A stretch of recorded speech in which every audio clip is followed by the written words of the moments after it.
Fala, gente, eu de novo mais uma vez. Vim trazer mais um aluno para poder explicar para vocês e contar a experiência dele. Vai, fala o seu nome. Daniel. Qual a sua turma? 2012. Boa. Você já ouviu falar sobre Stalker? Sim. Você já viu alguma série, alguma novela que aconteceu isso? Você pode contar, você gostaria de deixar uma mensagem para as pessoas sobre esse assunto? Stalker é um negócio muito sério que pode prejudicar muito e não pratiquem isso, por favor. Vou começar. Fala, galera, trouxe mais uma aluna sobre esse Stalker. Qual é o seu nome? Qual é a sua turma? 701. Vamos lá, Rafaela. Você já viu ou ouviu falar sobre Stalker? Você já assistiu alguma série ou novela relacionada? Você presenciou ou viveu alguma situação que você pode contar pra gente? Pode dar um recado para as meninas ou meninos lá do lado da tela como se prevenir? Não se expor muito nas redes sociais, porque pode causar consequências. Boa. Fala, galera, vim trazer pra vocês mais uma professorinha agora, que agora é vida professoras, pra poder falar um pouco, se expressar. E hoje eu trouxe pra vocês Tia Renata, fala pra eles o tempo de casa que você tem aqui no AFA, quanto tempo você já tá trabalhando na rede individual, quando vem suas matérias. Renata, dou aula de biologia e ciências. Eu estou há 16 anos dando aula, mais 13 aqui no AFA. Agora então você tem mais um aluno. Fazer umas perguntinhas básicas para você, aí você vai responder pra ele. Vamos lá, primeira pergunta. O Stalker pode afetar o desempenho escolar do aluno? Como? Com certeza, né? Se a pessoa se sente perseguida, principalmente no ambiente escolar, né? Ela vai ter questões para vir para a escola, né? Então, ela vai evitar, vai começar a faltar, né? Então, com certeza. É bem complicado mesmo. Nossa próxima pergunta é: quais as consequências sociais e emocional pode causar um aluno ou uma aluna? Tem o Stalker, assim, tipo Olha, eu acredito que síndrome do pânico, eu não sou especialista, né? Mas acredito que pode estar ligada, né? A pessoa se sentir perseguida, ou até alguma questão relacionada à depressão, porque a pessoa deve começar a deixar de sair, de fazer as coisas, e aí ela se vê ali ilhada, isolada, e isso pode também, de repente, despertar, né, um quadro depressivo, né? Eu acho que são questões que podem surgir. E você acha que os pais, às vezes, eles têm que tomar mais cuidado com o que eles fazem, como eles põem os filhos, tanto quando eles são criança, ou quando eles crescem, que isso pode acabar afetando quando eles forem maior? Com certeza. A rede social, a gente sabe que tá cheio de pedófilo, né? Disfarçado nos games, a gente acha que às vezes está jogando um joguinho bobo, mas a gente não sabe quem está do outro lado ali do computador.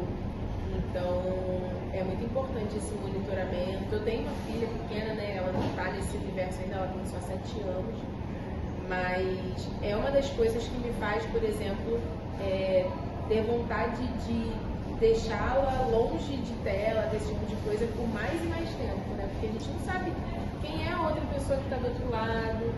Então é bem complicado mesmo essa situação, a gente tem que tomar muito cuidado.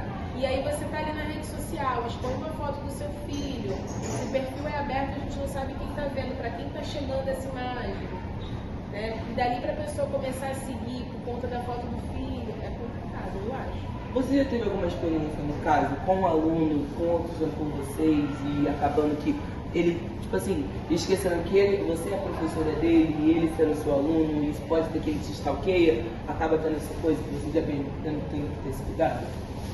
Olha, comigo não, comigo não, mas eu já soube de caso entre alunos de uma outra escola que eu trabalho e tal, que já aconteceu, prejudicou, né, assim, o estudante, os dois, na verdade, né, porque teve uma dinâmica complicada.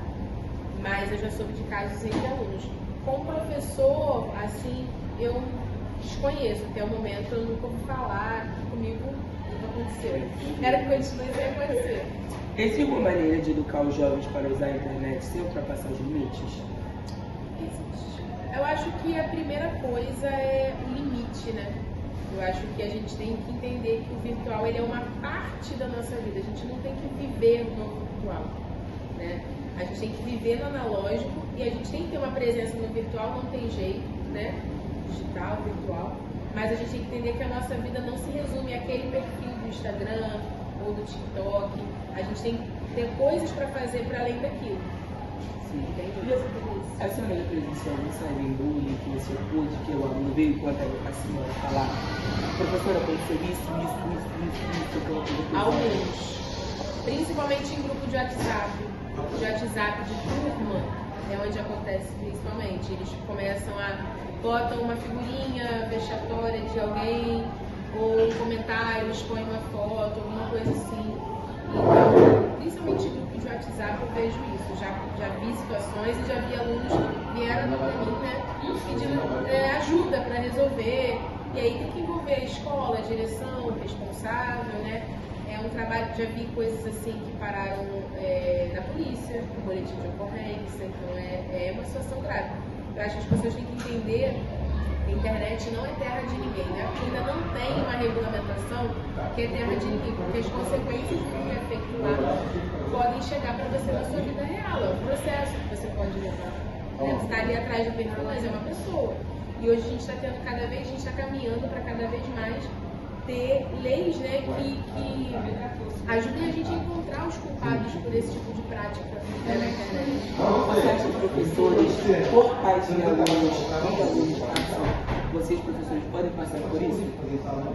Em relação a pais de alunos? Alunos e pais de alunos podem fazer isso como vocês, tanto mulheres e homens? Todo mundo está suscetível, né? Tá todo mundo vulnerável. A partir do momento que você tem uma rede social ali, agora você pode ter algumas estratégias, né? Perfil privado, eu acho que é uma boa estratégia para você evitar esse tipo de coisa, mas qualquer um está suscetível, não tem muito jeito. A partir do momento que você tem lá a internet, tá dentro de uma rede social, seu perfil aparece, né? A gente às vezes tem contato que a gente pega, né? Sei lá, um contato comercial, daqui a pouco você entra no Instagram, estão te solicitando não é solicitando não, mas estão dando aquele perfil para você seguir, né? Tá aparecendo o perfil daquela pessoa, de sugestão, exatamente. Então assim, suscetível todos estamos, mesmo sem ser professor, mas eu acho que a gente tem que tomar esses cuidados, perfil bloqueado, né? Fechado para amigos, esse tipo de coisa, entende? Agora eu vou fazer uma outra pergunta. Como pais, alunos podem se prevenir disso? É isso que eu falei, né? Fechando o perfil, eu acho que também tendo atenção em relação a quais são as pessoas que você deixa entrar ali, né? Como seus amigos, né? Conheci o amigo do amigo, que às vezes você não conhece direito, você adiciona ali. Ou tendo um cuidado de ter um perfil mais geral, sem postar muito aonde você está, o que você está fazendo, a viagem que você está. Ou você posta coisas, ou você tem um perfil aberto, na minha visão, né? Em que você posta coisas mais gerais, sem ter nada muito pessoal, né? De viagem e tal.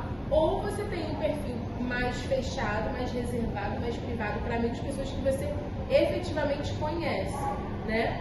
Eu acho que é uma solução. Agora, você precisa ter um perfil mais aberto, por uma questão profissional, então limita ele ao profissional, né? Em vez de ficar postando muito sobre a sua vida. É isso também, né? Acho que a gente tem que evitar dar muito spoiler, né? Digamos assim, do que a gente está fazendo. Então, igual vocês viram o caso da pessoa que mostrou o bilhete, teve o bilhete cancelado. Eu vi na internet esses dias o caso, era uma blogueira, eu acho. Ela postou uma foto do cartão de embarque dela, super feliz, tá vendo? Alguém viu, alguém acessou, postou no stories, alguém acessou e cancelou a viagem dos sonhos dela. Entendeu? Muito obrigado, tia Renata. Quero te agradecer por você tirar esse momentinho do dia. Sou dia bem atarefado, cheio de aluno, pra poder atender a gente. Muito obrigada. Tá bom, agora joga pra Lu e muito obrigada, gente. Esse foi a nossa última entrevista. Quero agradecer você que está assistindo do outro lado da tela. Então se inscreve aí, dá um like, é isso. Se inscreve pra Lu, joga pra Lu aí. Oi, gente, boa tarde. Me chamo Pedro, sou da turma 1011 e hoje a gente veio falar um pouco sobre os stalker, Olhos na Parede, com a nossa peça. E a gente veio trazer um professor que já passa, que já está anos aqui na escola, já deve ter passado por situação sobre. Então, vou trazer para vocês. Esse é o Felipe, tudo bem, Felipe? Como é que você tá? Boa tarde, como é que você tá? Tudo bem? Enfim, Felipe, você já tá aqui na escola há quanto tempo? Fala aqui pra mim, por favor. Eu já estou na escola há 6 anos. Já teve muita história aqui nessa escola que já passou por você? Muita história. De alunos vindo te perguntar coisas e coisas, né? Sim, toda hora um aluno quer saber alguma coisa da nossa vida. Eles querem saber detalhes, né? Sim. Porque eles imaginam que o universo da vida do professor é um universo muito diferente da vida do aluno. Então, Felipe, nossa primeira pergunta é: o stalking pode afetar o desempenho do aluno na escola? E como, por favor? Então, poder pode, né? Porque essa situação do stalking ela entra justamente na intimidade da vida de uma pessoa. Então, a partir do momento em que você interfere nessa intimidade, você interfere também na liberdade de manifestação e de expressão dessa pessoa. Então, essa pessoa pode se sentir intimidada, a pessoa que esteja sofrendo com isso, ao ponto de não conseguir mais se expressar, ao ponto de não conseguir mais manifestar a sua liberdade, a sua opinião, ou até mesmo no sentido de se recolher, se manter recluso em determinadas situações para evitar determinadas exposições, para dar ao outro alguma munição para que ele possa ter algo para usar contra essa pessoa que ele esteja stalkeando. Nossa próxima pergunta é: quais consequências sociais e emocionais o stalking pode causar na pessoa? Então, uma vez que a pessoa esteja se sentindo mais reclusa, ela pode se sentir excluída da sociedade, ela pode entrar num estágio, de repente, de ansiedade, alguma síndrome de pânico, de repente, medo de falar, de opinar, de se expor. Depende muito de cada indivíduo, de como cada um reage, porque a reação é muito particular. Mas, obviamente, diversas situações podem ocorrer. Ela pode começar a se sentir uma pessoa atingida naquele meio ao qual ela naturalmente pertencia e não querer mais fazer parte daquilo. Sim, sim. E também não é só sobre isso, também tem o cyberbullying. Você pode contar um pouco pra gente? O cyberbullying entra nessa situação do bullying no ambiente virtual, que é o uso de brincadeiras, muito entre aspas, né?